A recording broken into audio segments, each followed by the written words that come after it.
Oke, assalamualaikum warahmatullahi wabarakatuh. Ya ini saya buat untuk menjadi review itu ya, review presentasi ya. Ini yang penampilnya ini Mbak siapa ini? Dari kelas A5.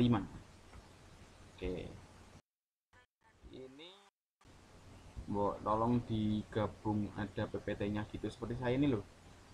Seperti saya. Nah, ini kan ada PPT-nya, ada muka saya di sini juga di pojok kecil. Kalau bingung menggunakan aplikasinya itu bisa menggunakan aplikasi Snagit bisa, atau Screen Presso bisa. Screen Presso sih yang gampang. Anda download aja, mudah kok. Jadi nanti kan kalian kan berbeda nih, bisa satu video ini, tag video ini terus digabung bisa seperti saya ini. Jadi lebih gampang. Kalau ini kan kita cuma menyimak penjelasan saja tapi tidak ada bacaan yang kita baca seperti itu. Ini komat ya, bukan adzan. Jadinya biar lebih enak seperti itu ya. Oke, ini saya mulai dari A5 dulu untuk menjawab pertanyaan-pertanyaan yang kiranya belum terjawab. Sebentar.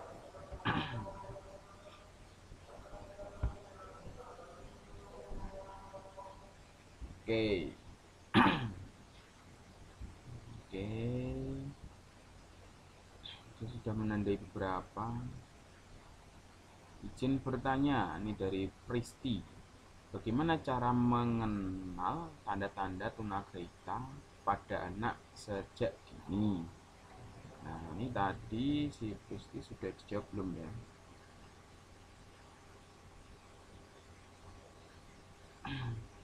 Nih,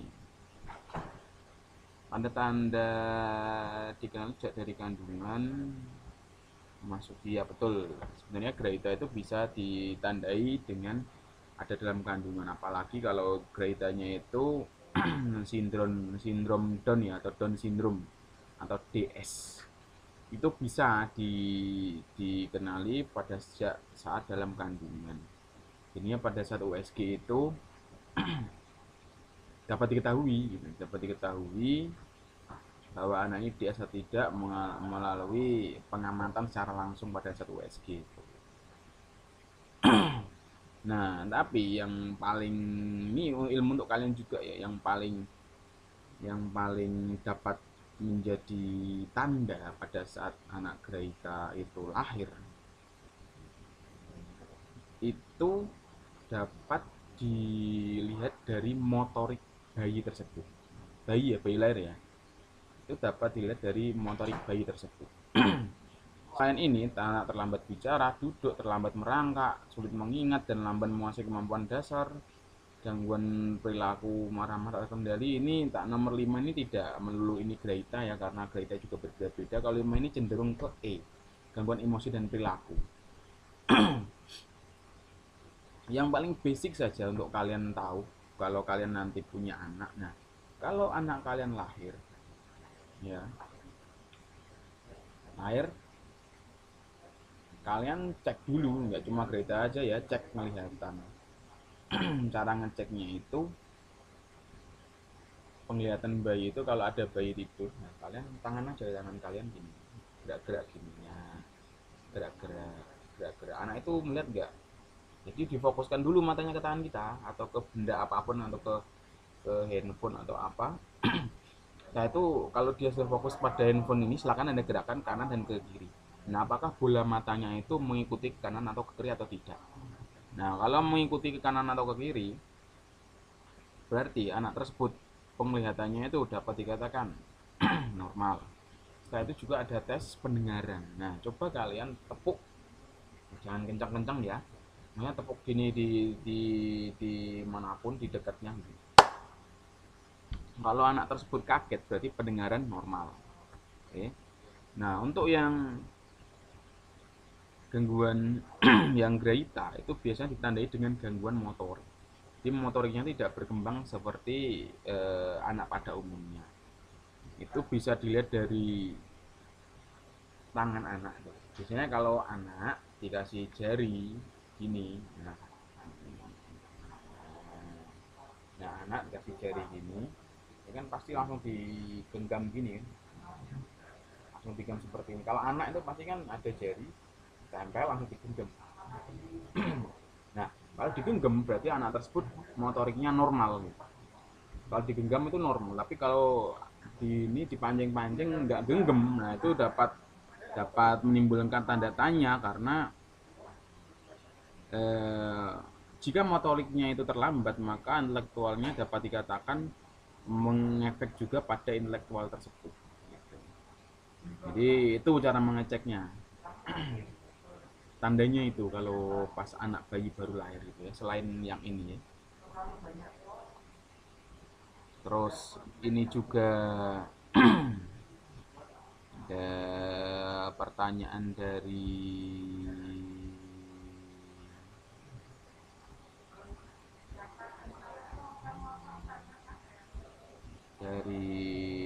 mohon maaf kalau ada noising sedikit ya. Maklum ini banyak orang di sini. Terus pertanyaan dari siapa ini? Nah, sebutkan apa aja aspek yang harus diperhatikan dalam pengembangan media pembelajaran bagi anak tunanetra ITA. Nah, sebenarnya kalau dalam pembelajaran dalam pembelajaran itu ya susah juga untuk menjelaskan kepada teman-teman semua. Karena apa? Karena teman-teman itu belum belum bertemu langsung dengan anak Greta tersebut, belum pernah bertemu langsung, belum pernah bertemu siapa yang tahunya hanya teori atau berpapasan di jalan mungkin ya. Itu akan membuat susah untuk pemahaman kalian bagaimana pembelajaran yang baik. Jadi kalian cuma bisa berteori saja, bisa berini menggunakan media ini media yang berbasis pada pada motorik, media yang berbasis pada visual seperti itu. Jadinya kan untuk membayangkannya kan aja susah ya. Jadi kalian harus perlu bertemu untuk mengerti ini. Jadi ini kalian cuma mengerti saja tapi tidak memahami. Kalau memahami berarti langsung bisa ketemu dengan anak tersebut seperti itu ya.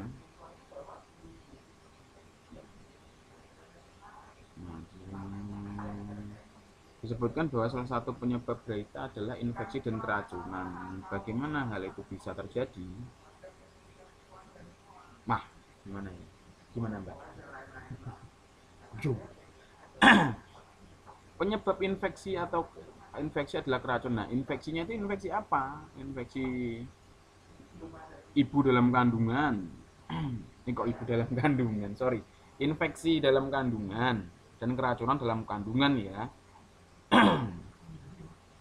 Maksudnya infeksi itu jika ibunya itu terluka terus ada infeksi, ada tetanus atau ada virus-virus yang lain yang dapat mempengaruhi janin ibu. Tuh yang dimaksud itu.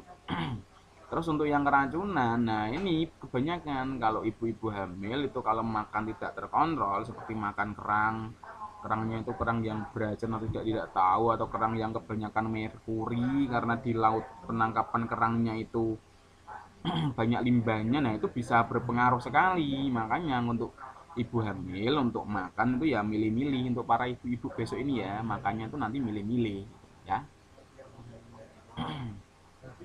Jadi tidak bisa langsung makan yang ini. Jadi kalau baiknya ya sayurnya itu ya dicuci dengan baik, terus dagingnya itu juga dimasak dengan baik.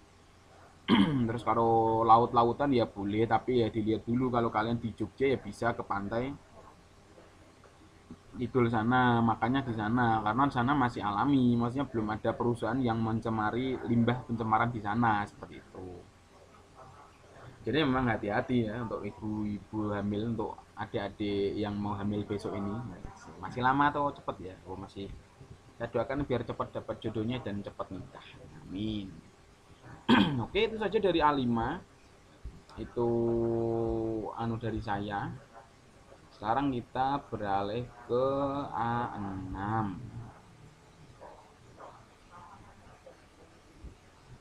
A6 nih.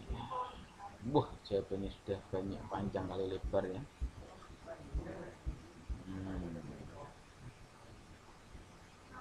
Oke, bagus sekali. Bagaimana peran guru dalam membimbing atau mengarahkan anak tunagrahita? Oke. Peran guru dalam membimbing ya, yang kan tergantung. Ini sudah dijawab belum ya Mbak Feni ini ya? Feni mana Feni? Feni. Self direction, cooperative learning dan kawan-kawannya. Nah, itu bagus. Tapi lebih baiknya itu dilihat dulu gradanya itu grade apa. Mana tadi? Tanku membimbing itu membimbing dalam hal activity day learning atau ADL atau dalam pembelajaran. Ya kan, karena guru ABK itu tidak melulu berbentuk pada kognitif saja, tapi afektif dan psikomotor. Maksudnya bukan afektif, psikomotor dan kognitif saja, tapi juga kehidupan sehari-hari seperti itu. Jadinya dilihat dulu gradanya itu apakah grade sedang, grade ringan atau grade berat. Kalau Anda sudah mengupas di itu, kelihatannya tidak ada di itu ya, di PPT ya. Jadi grade itu mungkin ada sih, tapi saya belum itu yang dari tadi. Grade itu ada ringan, sedang dan berat. Ringan itu dari angka, tolong dicek di buku itu 55 sampai 70. Kalau yang sedang itu 30 sampai 55, atau yang berat itu ya yang itu dari 0 sampai 20 atau 15. Lomba di sana ya. Lomba banter-banteran. Ini jadinya bisa dilihat dari itu. Maksudnya itu susah juga untuk mengarahkan, maksudnya dari ketiga kriteria itu kebutuhannya itu berbeda-beda. Kalau yang berat itu kan, kalau berat kan dia tidak mengetahui konsep diri, dia hidup untuk apa, dia hidup gimana, dia punya keinginan aja tidak bisa mengungkapkan gitu. Jadi kan apa kebutuhannya, bagaimana membimbingnya. Nah itu kan bisa dapat lebih dalam itu di PLB. Itu jawabannya yang sangat dalam ya, untuk bagaimana cara guru membimbingnya, karena itu terkait dengan ortopedagogik anak dengan gangguan intelijensi. Itu ada mata kuliah tersendiri. Jadi kalau dikupas tuntas di sini tidak bisa, ini kita di permukaan saja. Terus yang tingkat sedang ya, tingkat sedang itu kalau di SLB kalian di C1. C1 itu apa? Jadi C1 itu grade tingkat sedang. Jadi kalau SLB kan ada SLBC dengan SLB C1, kelas C dengan C1. Lah C1 itu grade tingkat sedang. Jadi gradenya itu, jadi dia tidak bisa hidup sendiri, hidupnya itu perlu bantuan orang lain. Jadi jadinya itu harus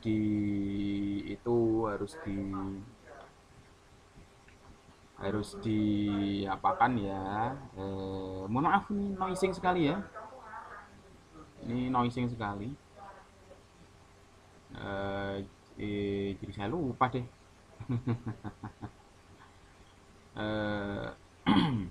Kalau yang sedang itu kan dia mampu dikatakan mampu latih ya, mampu latih.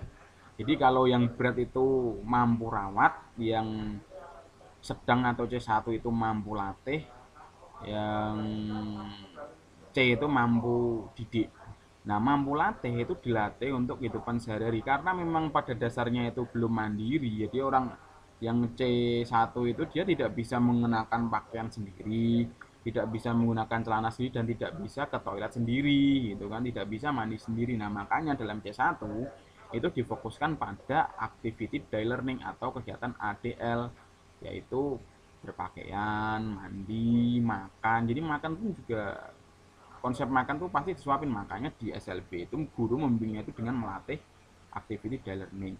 Nah beda lagi kalau sudah mampu didik. Kalau mampu didik kan ya memang kemampuan intelijensinya berbeda dengan yang lain, sehingga dapat diturunkan tingkat pembelajaran yang di itu dengan metode-metode yang seperti tadi, self directed learning atau indirected learning atau apa, itu bisa diatur dengan menggunakan media-media yang disesuaikan dengan kebutuhan anak Greta ringan tersebut. Oke, itu untuk 619. Di sini kita ke A berapa ya? A7.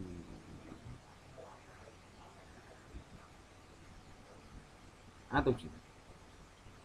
A6 kita belum itu ya, belum ini A6.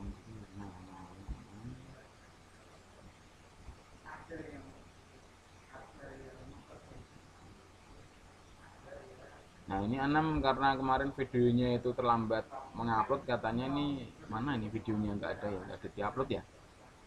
Nah, silakan videonya diupload dulu.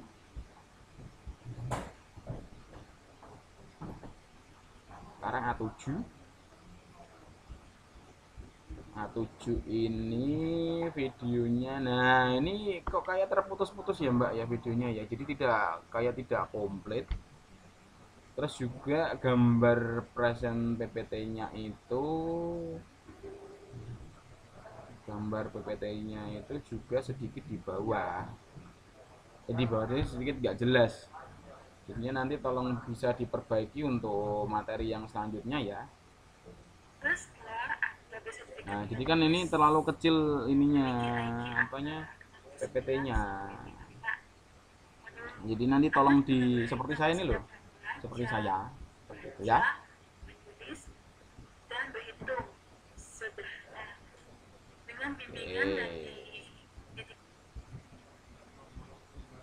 Nah, untuk pertanyaannya, strategi pembelajaran untuk ABK, oke. Dampak sosial emosional sudah dijawab tadi, sudah saya baca. Peran guru konseling dalam membimbing dan mengarahkan kita. Sebelum konseling,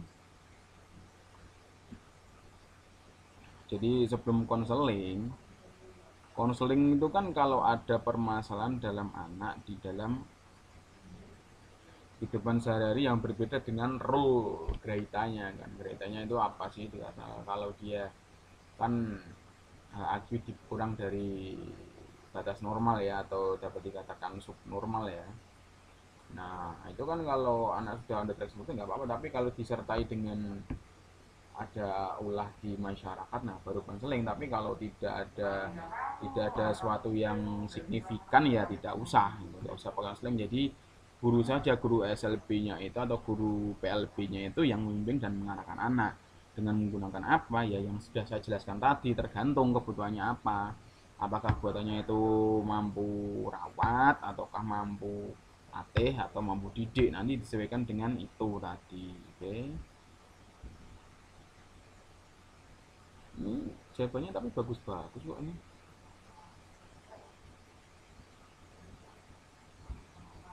ya. Oke, mungkin ini saja untuk minggu ini. Saya tunggu videonya, presentasinya. Yang belum tadi tolong diupload videonya ya. Ini kita langsung bisa kita bahas seperti ini lagi. Kalau ada pertanyaan lagi silahkan di bawah, kalau kurang jelas bisa saya buatkan video seperti ini lagi. Oke, pertemuan saya ini, wassalamualaikum warahmatullahi wabarakatuh.